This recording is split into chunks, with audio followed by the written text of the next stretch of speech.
I think most people don't need something new. They need a consistent you.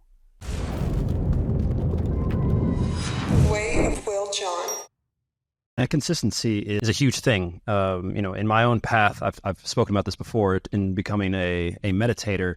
None of the benefits that you can read all about, all these lifelong meditators, spending all this time doing all this stuff, 3 seconds a day every 2 weeks isn't going to get you any of the benefits of meditating or eating good. If you only eat one, piece of lettuce and then go eat crap, you're not getting the benefits from the food. It's gonna overweigh. And so you have to have this consistency. And the simplicity is another thing. And so I love the fact that, it's just like, if you can breathe, and if you can be thankful, then you can start to change things. And that slow incremental change, people have no idea. And it's not that people don't have any idea. It's just, we get so confused sometimes. Like you said, when you come up to Mount Everest, that's impossible. But if you get over the first hump and the second hump, by the time you're halfway there, you don't even recognize yourself. And the top doesn't look that scary anymore.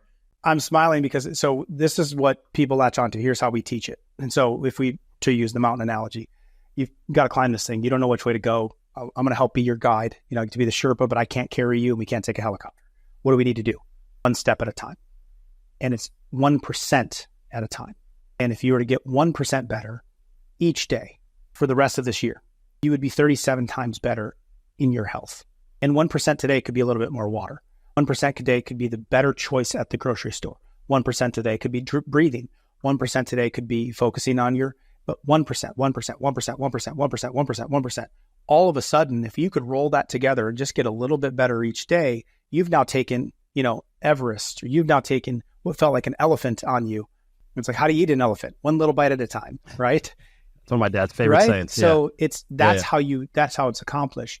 So we use the vehicle of a challenge monthly where we're putting people in it, putting accountability around them because they don't have it. It's surprising to me how many people, like, their husbands are actually rooting against them because they're making a change. Or like, there's a little meme going around right now, a quote of like, you can eat junk and be so off track and out of shape, no one says anything to you. All of a sudden you start your path on eating better and moving, and everyone wants to question you. And one's like, why is that abnormal? There's so much resistance. They need accountability, right? They need support. Just a doctor there of like, that's why, I was telling you earlier, right before this, I just got off with thousands of people asking me questions. Live show, I just show up for them every week to be consistent. It was we were at almost 300 live shows. They just need support. Like, just give me a little direction here of where I'm supposed to go. And then each month, just pick one thing in your health life. And I like to add one thing in your personal life too, just to focus on. And I'm not going to bed until that happens. So maybe it's working out. Just spend this next 30 days and just get consistent with working out 6 days a week, 3 days a week, whatever it is. Just plan the date night once a week, save $100 a week, whatever just pick one health goal. I think you always need a health goal because if you lose that, everything else falls. Sure. One personal goal. And if you start to chunk it down like that, if you were to establish a habit one habit per month for a year, you would have 12 rock solid, foundational lifestyle habits. So then you're not built on sand. You're built on something very strong. You're built on rock. So even if life does throw you a curveball, those things are a bit more automatic now. All because you just chose to get 1% better each day and pick one main thing to focus on each month. So that's kind of the approach. Right. And it almost becomes more about this conversation than it does with, think how much stuff I could teach you, like just about like this diet plan and this nutrient. And it's almost more about, are you going to do it? And I think most people don't need something new. They need a consistent you.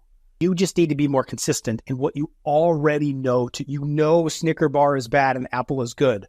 Why do you keep eating the Snickers bar? Let's answer that question before you go try carnivore, or before you cut spinach.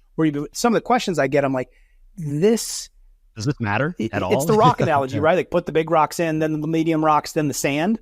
Like, so many people focus on the sand. And I'm like, let's just talk about what time you went to bed. Let's just talk about how much water you consumed yesterday. And I think there is where big diet industry is failing a lot of people right along with it.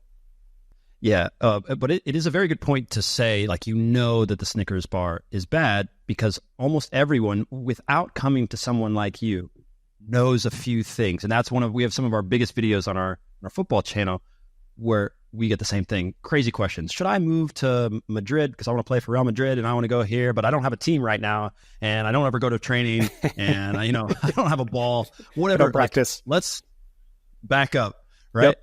But like, if we said to them, my job is already done. It's like, if I just said, do you know 5 things you need to stop doing, like, or that you should just stop doing that are wrong? The answer is always yes. And they always have a list of more than 5 when they start looking at all the stuff they already know. And I said, well, why don't we just watch what happens if you can slowly get rid of that. And before you know it, you've got this, new life, new game, new everything.